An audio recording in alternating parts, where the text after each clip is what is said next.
hot toddy, Mississippi style, great for cough suppressing and immune system builder. Ginger roots.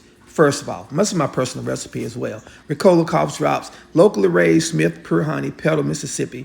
Also, you got the freshly squeezed lemons. You got to dice those up and boil those as well. With the oranges for that vitamin C.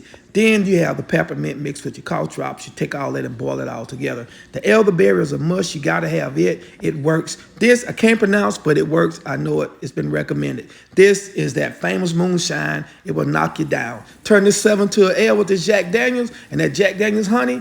You'll be in the game. Boil everything like this, then you get that. Drink it while it's hot, wrap up, sleep well, and build the immune system.